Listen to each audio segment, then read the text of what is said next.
Okay so hello everyone. स्वागत है आपका विज्ञान वृक्ष के ऑनलाइन प्लेटफॉर्म पर। आज हमारे साथ हैं Yuvraj Singh, all India rank 31 CSIR JRF qualified. तो कॉन्ग्रेचुलेशंस युवराज, कैसा लग रहा है आप? First of all I will thank you for the inviting here. बहुत ओके। अच्छा लग रहा है मुझे। मतलब मैंने इतना एक्सपेक्ट नहीं किया था कि इतना अच्छा रैंक आ जाएगा मेरा। Because okay. जब मैंने अपने परसेंटाइल के अकॉर्डिंग अपना रैंक कैलकुलेट करने की कोशिश की थी, तो मेरा हम्म। जो रैंक था वो अप्रोक्स 63 के आसपास आने का चांसेस था। ओके। बट 31 आ जाएगा इतना मतलब एक्सपेक्टेड नहीं था। मुझे लगता था कि शायद 40 to 50 के आसपास रहना चाहिए। जब आपने ऐसे रैंक काफी प्रेडिक्टर में देखा होगा, हाँ, कट ऑफ काफी yes unexpectedly yes yes come ma'am. गई है इस बार। Yes ma'am. ओके। तो थोड़ा आप अपने बारे में बताइए, जैसे आप कहाँ से बिलोंग करते हैं, आपने बैचलर्स मास्टर्स कहाँ से करी? मैं उत्तर प्रदेश के एक जिले रैबली से बिलोंग करता हूँ। मैंने अपनी ग्रेजुएशन और पोस्ट ग्रेजुएशन अपने होम डिस्ट्रिक्ट से ही किया है, और ओके। मैंने अपना मास्टर्स 2024 में किया है और ग्रेजुएशन 2022 में कंप्लीट किया है। ओके। तो आपने 2022 में अपना post graduation complete no ma'am, 2022 में ग्रेजुएशन और 2024 में पोस्ट ग्रेजुएशन। ओके। तो फिर आपने नेट की प्रिपरेशन कब से स्टार्ट करी है? मैम ऐसे तो मैं मतलब अपने कोर्स जब मैंने एमएससी में एडमिशन लिया था तो मैं स्टार्ट तो कर दिया था, बट उसमें कंसिस्टेंसी नहीं थी। मतलब ओके। वीकली एक दो दिन थोड़ा टाइम दे पाता था, ज़्यादा टाइम नहीं दे हम्म। पाता था। बट आफ्टर एमएससी मैंने कंसिस्टेंसी के साथ काम किया। ओके। तो ये आपका फिर कौन सा अटेम्प्ट था? मैम ये मेरा फोर्थ अटेम्प्ट है। फोर्थ अटेम्प्ट था। तो आपने मास्टर्स की ड्यूरेशन में यस थोड़ा बहुत प्रिपरेशन करना चाहा, लेकिन मास्टर्स में काफी वर्कलोड भी होता है। तो फिर जब मास्टर्स यस कंप्लीट हो मैम। गई, उसके बाद आपने कंसिस्टेंसी से प्रिपेयर किया। Yes ma'am. तो फिर इसके पहले भी जैसे कई बार आपने दिया होगा, तो ऐसा कुछ हुआ है कि आपको थोड़े नंबरों से रह गया? Yes ma'am. मेरा जो जुलाई वाला अटेम्प्ट था इसके पहले वाला, और सिर्फ ओनली पीएचडी हुआ था। 70 ओके। मार्क्स के आसपास था मेरा, और उसके पहले तो 55 मार्क्स थे, उसके पहले 25 मार्क्स थे। तो ओके। तो उस हिसाब से आपने काफी प्रोग्रेस करी है। मैम मुझे लगता है कि जो मेरा ये जो 109 मेरा मार्क्स था इस बार, तो ये जो ओके। मार्क्स आया है शायद से जो मेरा प्लानिंग था, जो मेरा रोड मैप था, वो मेरा काफी मैंने अपने प्रॉब्लम्स को देखते हुए कि मैं हम्म। उनको देखते हुए मैंने खुद का मैप खुद रेडी किया था। हम्म। शायद मुझे ऐसा लगता है कि मेरा जो प्लान था वो काफी मतलब इफेक्टिव वर्क किया है। ओके। तो आपने थोड़ा सा ये बताना चाहेंगे कि आपने किस तरीके से अपनी गलतियों को सुधारा, आपने किस तरीके से एनालाइज किया और अपना रोड मैप क्रिएट किया? Of course ma'am. Ma'am first of all तो जब मैंने अपना जून वाला अटेम्प्ट जो मेरा था, मतलब 2024 जून में मैंने अपना फर्स्ट अटेम्प्ट दिया था, और फेब 2025 में सेकंड, और जुलाई 25 में थर्ड, और ये अभी फोर्थ अटेम्प्ट। तो मैम जो जून 24 में दिया था, तो वो तो मैंने एमएससी फोर्थ सेम में था तभी दिया था। तो हाँ, उसमें मैंने, उसको क्योंकि वो तो यस जस्ट मैम, आपने पास आउट किया है। देख कैसा आ रहा है, हो पाएगा नहीं हो पाएगा। बिल्कुल। जब मैंने फेब में दिया तो मतलब फेब में दिया तो मुझे बहुत सारी प्रॉब्लम्स देखने को मिली। जैसे कि टाइम मैनेजमेंट, और जो ऐसा पैटर्न होता है ना कि पहले सी करो फिर बी करो फिर ए करो, उसमें भी देखने को मिला। और हम्म। प्रैक्टिस में भी बहुत सारी प्रॉब्लम्स थी। और जब मैं जुलाई वाला अटेम्प्ट दे रहा था तो मैंने काफ़ी चीज़ें सही किया, बट उतना परफेक्शन नहीं आ पाया था। शायद गाइडेंस की कमी थी सर, बहुत सारी प्रॉब्लम्स थी, बट नहीं आ पाया था उतना। बट जब मैं ये वाला दे रहा था तो इस मेरे पास 3 to 3 मतलब 3.5 महीने थे, शायद 3.5 मंथ्स थे मेरे पास।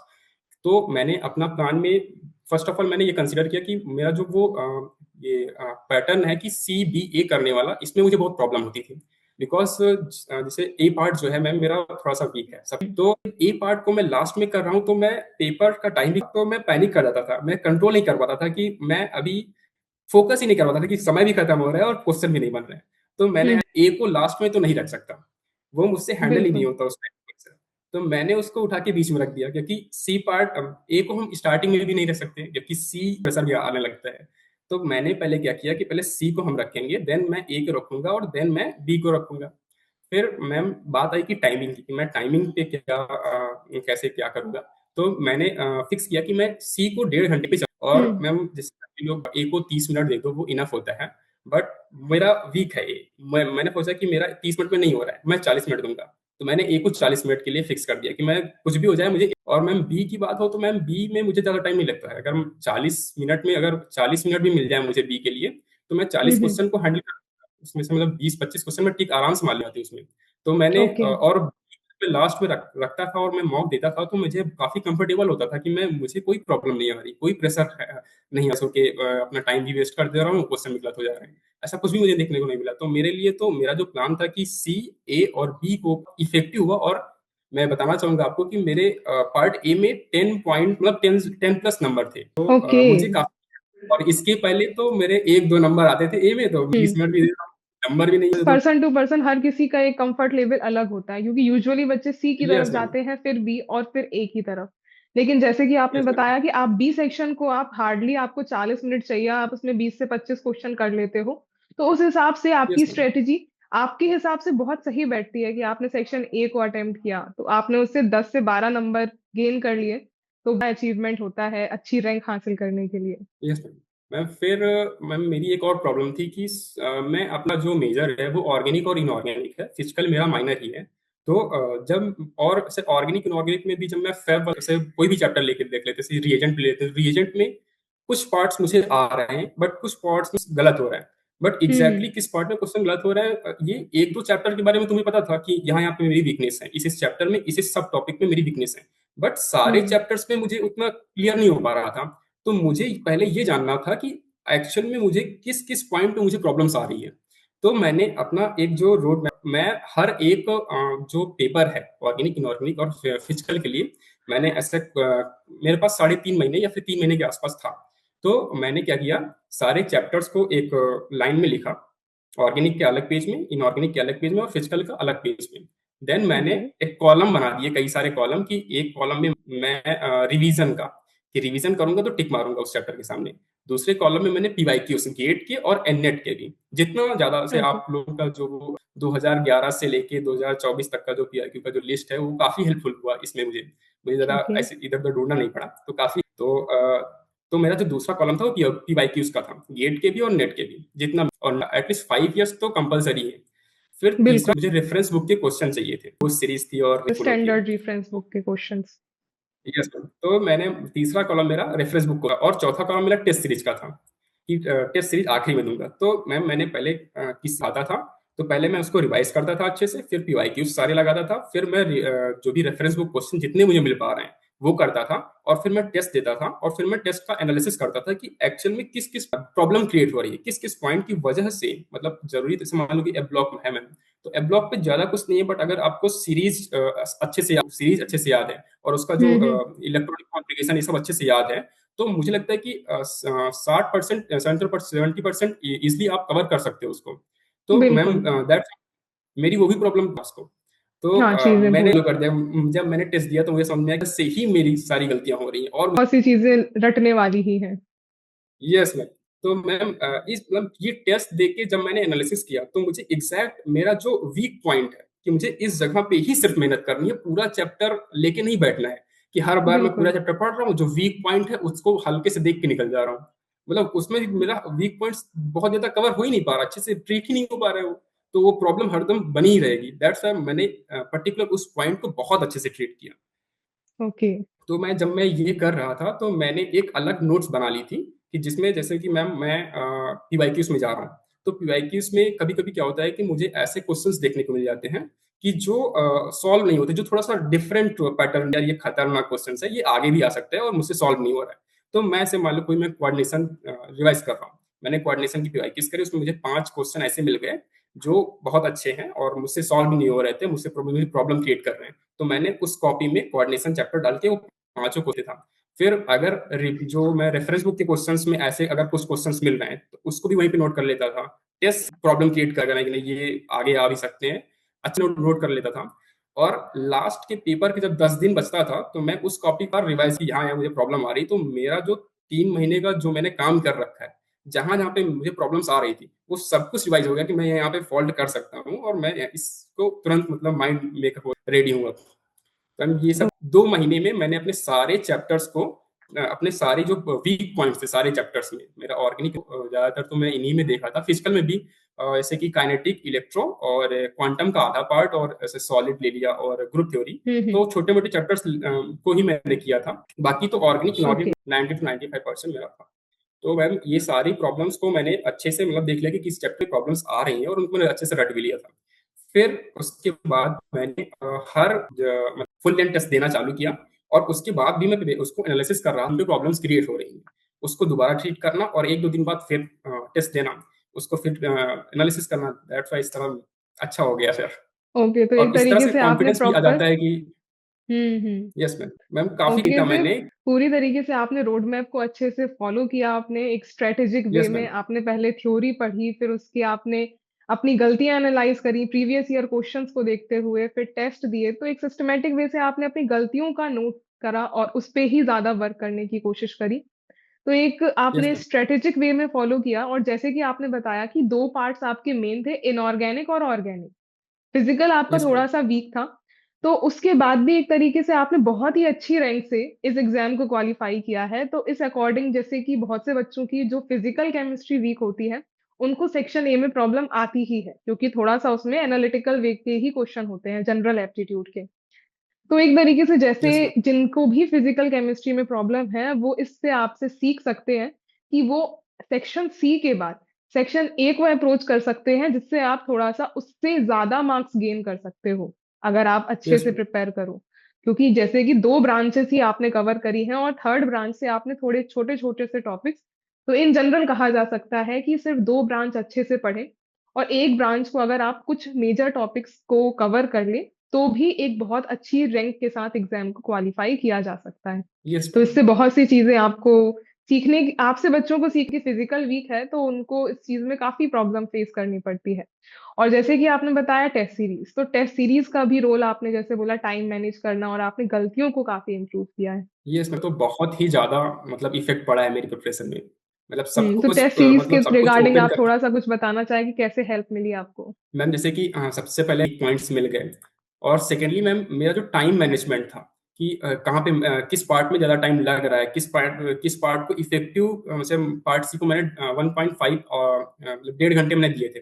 तो क्या हम्म। 1.5 घंटे ही सही है मेरे लिए? क्या मैं 1.5 घंटे आप, क्योंकि मुझे पार्ट ए में 30 मिनट नहीं चाहिए, मुझे 40 मिनट चाहिए, बिकॉज मुझे हम्म। टाइम लग रहा था वहाँ पे चाहिए। तो मैंने उसको वहीं से क्लियर कर दिया कि मैं बी का टाइम निकाल के ए में दे दूंगा, मुझे ए से ओके, नंबर चाहिए ही चाहिए। Yes ma'am.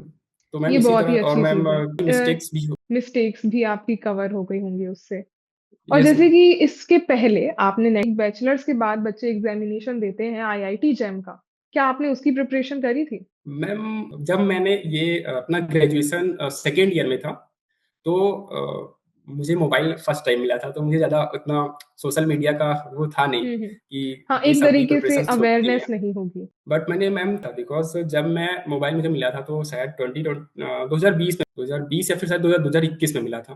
तो ओके। मैं सरकारी रिजल्ट, ऐसा एक सरकारी रिजल्ट जो वेबसाइट है उसमें मैं ऐसा हम्म। स्क्रॉल कर रहा था, तो ऐसा आईआईटी जैम जैसा कुछ होता है। तो मेरा पहले से सपना था आईआईटी में जाने का, तो वहाँ पे मुझे आईआईटी जैम दिखा तो मुझे लगा कि शायद इससे जाया जा सकता है। तो हम्म। मैंने एक यूट्यूब में वीडियो देख ली थी कि आईआईटी जैम पढ़ने के लिए कुछ फेवरेट बुक लिस्ट पता तो था। मैंने 2-4 बुक, ऑर्गेनिक के लिए क्लैडन हो गई और हम्म। इनऑर्गेनिक के लिए जेडीबी हो गई और पुलिस सर्वर पठानी होगी फिजिकल के लिए। मैं निकल पड़ा मार्केट ढूँढने के ओके। लिए, सारी बुक लेके आ गया, बैठ गया पढ़ने। थर्ड ईयर में कर रहा था जब मेरा शायद जैम के लिए 5 टू 6 मंथ बचे थे।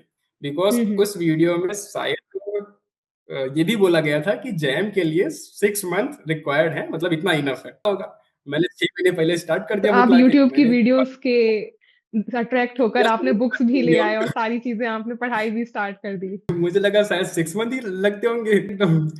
और मैं 10 दिन बाद मैंने देखा कि मैं बुक के सारे पेजेस को बस रंगता हुआ चले जा रहा हूँ हाइलाइटर से। फिर मुझे समझ में नहीं आ रहा मैं करूँ क्या इसमें। यूट्यूब में थोड़ा बहुत ऐसे ही। फिर मैं जब गया तो मेरा 26 मार्क्स था, उस साल का शायद कट ऑफ 27 गया था जनरल का। तो ओके। फिर मैंने फिर दोबारा प्रिपरेशन की नहीं, लेकिन फिर ओके। मैंने जेआरएफ के लिए ट्राई करना स्टार्ट कर दिया धीरे धीरे। नहीं, ये तो बहुत अच्छी चीज है, यस। आपने कोशिश तो करी, एटलीस्ट आपको की तरफ से जो भी आपसे हो सकता था आपने अपना पूरी तरीके से 100% यस उस मैम। टाइम पे भी किया था। और जैसे फिर नेट की आपने प्रिपरेशन करी होगी, इसका बहुत वास्ट सिलेबस है, तो फिर इसमें yes multiple ma'am. Time revision करना पड़ता है, बार रिवीजन किया होगा? मैम ऑनेस्टली तो देखा जाए तो मैं शायद मोर देन 20-25 टाइम्स मैंने ट्वेंटी रिवाइज टू किया ही ट्वेंटी होगा फाइव मैम। इससे टाइम्स मैम मुझे थोड़ा-सा याद करने में प्रॉब्लम भी होती है, दैट्स व्हाई मैं इतना तो किया फिर ही इस हूँ मैं। हिसाब से तो फिर आपके कंसेप्ट आपके माइंड में एकदम बैठ गए होंगे। मैम पूरी की पूरी कॉपी से रटी हुई थी। ओके। तो ये और तो इतना इसलिए मैं फिजिकल को मैम उतना फ़ोकस नहीं किया था बिकॉज़ सिलेबस इतना बड़ा है कि सबको समेट पाना उतना हाँ, मुश्किल हो जाता है लास्ट मोमेंट पे। आप पैनिक कर बिल्कुल। जाओगे कि अगर 3 के तीनों बहुत मुश्किल हो जाता है। हो सकता है किसी के लिए पॉसिबल हो बट मेरे लिए पॉसिबल बिल्कुल नहीं था। मुझे याद करने में बिल्कुल। प्रॉब्लम होती है कि एकदम क्लियर है तो मुझे लगा कि मुझे 2 लेके चलना चाहिए। और यस एक्चुअल मैम। में जेआरएफ क्वालिफाई करने के लिए जरूरी नहीं है कि आप तीनों ब्रांचेस करो, क्योंकि सेक्शन सी में बहुत यस मैम। ऑप्शंस होते हैं आपके पास।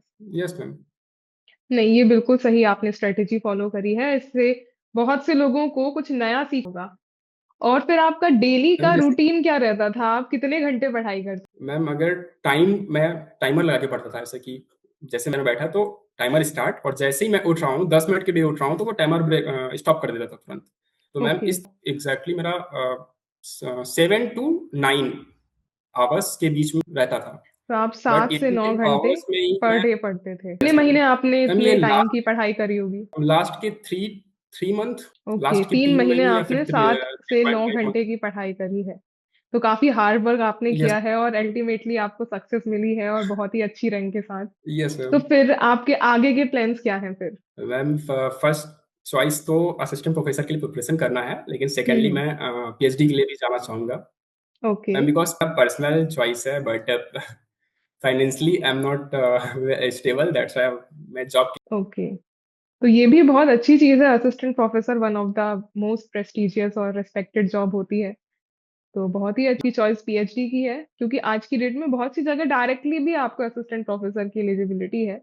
तो ये भी आप कर सकते हैं। ये काफी आपने यस। अच्छी बेटर चॉइस रखी है। ओके, तो फिर आप अपनी जर्नी से ऑल ओवर कुछ कंक्लूजन बच्चों को देना चाहें जो आज की डेट में प्रिपेयर, उनको एक गाइडेंस देना चाहें एट द एंड, कि उन्हें क्या मैम ये चीज बिल्कुल नहीं करनी चाहिए? मैम एफर्ट्स मारते रहो, मतलब वही है ना कि मैम अगर युद्ध में उतरे हो तो अगर तुम ये सोच के मतलब अगर गिर गए और ये सोचोगे कि नहीं मुझे लड़ना ही नहीं है, तुम्हें उठना पड़ेगा। वरना मैम वही है ना कि लड़ते रहने में चांस है कि जीत जाओगे, बट अगर छोड़ दिया तो गारंटी है कि नहीं जीतोगे। फाइट बिल्कुल। करते रहो। और दूसरा मैम ये है कि फालतू की डिस्ट्रैक्शन से दूर रहो। जैसे कि बहुत सारे चीजें होती हैं, यूट्यूब और यूट्यूब तो थोड़ा बहुत हेल्प भी करता है। इंस्टाग्राम, फेसबुक, फालतू के फैमिली मेंबर्स जो तुमको डिमोटिवेट कर रहे हैं, जैसे कि एक दूर रहो। मिनट आपने एक समय बात कही कि इंस्टाग्राम और फेसबुक, तो ये सोशल मीडिया के डिस्ट्रैक्शन के रिगार्डिंग भी मैं पूछना चाहूंगी, आपने इसको किस तरीके से डील किया था? मैम मेरी इंस्टाग्राम पे आईडी तो है बट कुछ इफेक्टिव आईडी नहीं है, बस नाम है, कुछ भी नहीं है उसमें। तो मुझे था कि चलो थोड़ा सा एंजॉय कर लेते हैं, तो मैं 1-2 घंटे के लिए उसे डाउनलोड करता था, लोगों को देखता था, लॉग आउट डिलीट, बाहर आ जाता। तो मैम ओके। एंटरटेनमेंट के लिए थोड़ा बहुत चल सकता है बट हम्म। आप दिन में नहीं चल सकता। हाँ, वो तो मैम फिर आपका बिकॉज़ टाइम ये वेस्ट। थी फोकस। यस मैम, यहाँ पे बहुत ही फोकस से काम करना पड़ता है। That's why ma'am. और दूसरा ये है कि फालतू की चीज़ों से दूर रहना पड़ेगा। हो बिल्कुल। सकता है वो आप मतलब कोई भी चीज़ हो सकती है। ऐसे नेगेटिव लोग हो सकते हैं, तो मतलब आपको इस प्रिपरेशन के दौरान बहुत बार डीमोटिवेशन आता है। तो आप जो पॉजिटिव भी चीज़ों के डिस्ट्रैक्ट साथ। कर। यस मैम, तुरंत मैम ऐसा मतलब मैं अपने माइंडसेट को ऐसा रखता था कि कोई भी चीज़ मुझे मेरे पाथ से डाइवर्ट कर रही है, उसको मैं सोचता था कि मैं इसको बाद में देखूँगा। After hmm. एग्ज़ाम मैं इसको अच्छे से देखूँगा। तो मैंने ओके। पागल बना के रखता था कि मैं इन सब चीज़ों को बाद में देखूँगा। कोई भी मूवी होती थी, ठीक है, एग्ज़ाम खत्म, तीन बहुत चार महीने की ऐसे। बात होती है, और उसी बीच में अगर आप सारा डिस्ट्रैक्शन रख लोगे तो फिर उसके बाद वाला जो यस मैम। एंजॉयमेंट होता है वो नहीं मिल पाएगा। Yes ma'am. ये तो बहुत ही अच्छी और चीज है। मैं यही कहना चाहूँगा कि अच्छे से प्रिपरेशन करो। प्रैक्टिस, टेस्ट सीरीज़ और रिवीज़न तीनों बहुत ही बराबर इक्वली इन रिक्वायर्ड है तुम्हारी प्रिपरेशन के लिए। और मैम जैसे कि हम लोग पढ़ते हैं कभी-कभी, बहुत लोगों का ऐसा प्रॉब्लम होता है, मेरा पर्सनल था कि मैं रट नहीं सकता कोई भी चीज़ को ऐसा। बट अब कि रटना ज़रूरी होता है। पहले आप चीज़ों को समझो और देन उसमें इम्पोर्टेंट चीज़ों को रट लो। बिकॉज़ जब हम एग्ज़ाम में बैठेंगे तो वहाँ पे किसी भी चीज़ को आप डिराइव करके फ़ॉर्मूला क्वेश्चन सॉल्व नहीं कर सकते, बहुत टाइम लग जाएगा। वो बिल्कुल। चीज़ें एकदम रटी होनी चाहिए। हाँ, ये है कि बिल्कुल। टाइम सेव इस करने के लिए प्रिपरेशन। हमें एक ट्रिकी अप्रोच को भी यूज करना पड़ता है। Yes ma'am. मैम और मैं ये कहना चाहूँगा, प्रिपरेशन है ये जो पेपर है, जो सीएसआईआर नेट है, इसमें आपका एनालिसिस करना बहुत अच्छे से आना चाहिए। मतलब आप अगर सिर्फ रट बहुत हम्म। मुश्किल हो जाता है, बिकॉज़ वहाँ पे आपके मेंटल एबिलिटी सोच सकते हो उस चीज़ के बारे में। चीज़ें नई, एक क्वेश्चन आया था मेरा मेरा क्या था, पार्ट सी में 45 क्वेश्चन जाते जाते मेरा 25, तो मैंने और आगे के क्वेश्चन देख रहा था, तो मुझे लगा इजी है, तो मैं पीछे वाले क्वेश्चन, 2 क्वेश्चन को अनटिक करके आगे वाले को टिक कर दिया। इससे आखिरी में मुझे पता चला कि जो मैंने अनटिक किया था वो सही था, जो मैंने टिक करके वो मेरा गलत हो गया। ओके। तो मैम, और हाँ, मैम इस जो मैंने तरीके की अनटिक भी किया था वो प्रॉब्लम्स हो क्वेश्चन, जाती हैं। यस मैम, जो मैंने अनटिक किया थोड़ा सा नया टाइप का क्वेश्चन था, बट मैंने उसको सही, बट मुझे कॉन्फिडेंस नहीं था उसमें कि ये भी सही हो सकता है, लॉजिक लग गया ऐसा तो गलत हो होता गया। है, इस तरीके सही वाला हम अनटिक कर और फिर जो दूसरा अटेम्प्ट करते हैं वो यस गलत हो जाता है। आपको ही ना यस कहीं, तो मैम। आप कितनी भी कोशिश कर ले, नेगेटिव मार्किंग तो कुछ ना कुछ रह ही जाती है। चाहे टॉपर AIR 1 भी यस होता है, मैम। उसकी भी कहीं ना कहीं नेगेटिव मार्किंग तो रह ही जाती है। फिर इस हिसाब से, जैसे आपने बताया कि आपने विज्ञान में सीखी थी ब्रह्मोस के क्वेश्चंस, तो आपको कंटेंट कैसा लगा? मैम कंटेंट आप लोगों का बहुत अच्छा है, मतलब कंटेंट, मतलब मुझे बहुत हेल्प मिली है, खासकर आप ओके। लोगों का जो ब्रह्मोस सीरीज होता है ये बहुत अच्छी है। Okay, thank you so much Yuvraj. I hope सभी ने आपसे बहुत कुछ सीखा होगा आपकी जर्नी से, जिस तरीके से आपका क्वेश्चन को अप्रोच करना और एग्जामिनेशन को स्ट्रेटेजी बनाने का, पाथ वे बनाने से लेकर काफी चीजें आपसे नई सीखने को मिली। और आई होप आप फ्यूचर में प्रोग्रेस करें, आप जो भी चाहते हैं आप अपनी जिंदगी के मुकाम पर पहुंचे। बहुत ही अच्छा लगा आपसे बात करके। Thank you so much and all the best for your bright future. Thank you. Thank you ma'am.